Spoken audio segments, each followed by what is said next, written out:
जैसे हमारे देश में लोकतंत्र है ना, तो लोकतंत्र कितने अंगों से चलती है? सरकार के तो 3 अंग होते हैं, लेकिन व्यवस्था जो व्यवहारिक तौर पे जो सरकारें चलती है तो उसे कितने अंग होते हैं? एक राजनीतिक और एक प्रशासनिक। तो राजनीतिक मतलब क्या? नेता हो गया, जितने भी मंत्री हो गए, प्रधानमंत्री हो गए, सब क्या हो गया? राजनीतिक हो गया।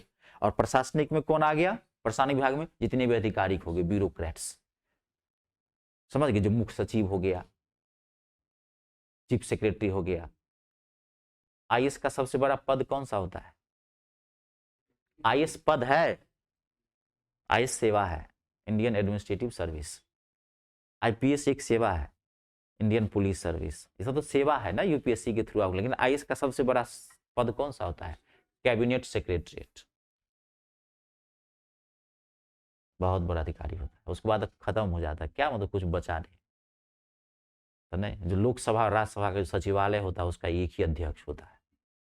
आप ज्यादा से ज्यादा आपको सरकार अगर बनाएगी तो 6 महीने, साल भर, 2 साल के लिए, उसके बाद रिटायर हो जाएगा। तभी तो बोला वहां जाते जाते अनुभव को ही लिया जाता है। आईएएस का सबसे बड़ा हो जाता है। एक होता है मुख्य सचिव, चीफ सेक्रेटरी, जो सीएम के बगल में बैठता है।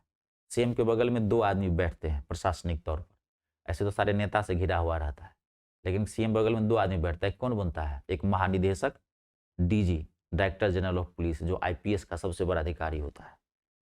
बिहार का मतलब बिहार या कोई भी यूपी है तो उसका सबसे बड़ा अधिकारी आईपीएस से आप क्या बनेंगे? डीजी बनेंगे। मतलब उस राज्य के पूरी पुलिस का आप समझ लीजिए आप एक ही हैं बाप। हाँ, तो और क्या, लीगल तौर पर उसके फादर है ना, एक ही फादर है। अब जैसे कोई यूपी का डीजीपी होगा, पूरा बोलते हैं डीजीपी, तो डीजीपी मतलब क्या? पूरी पुलिस का वो क्या है? ऑल इन ऑल है।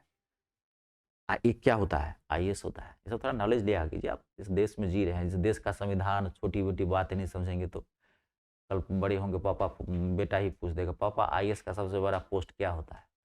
आप कर्मचारी हैं, बताइए। कहेंगे नहीं पढ़ाया था सर हमको।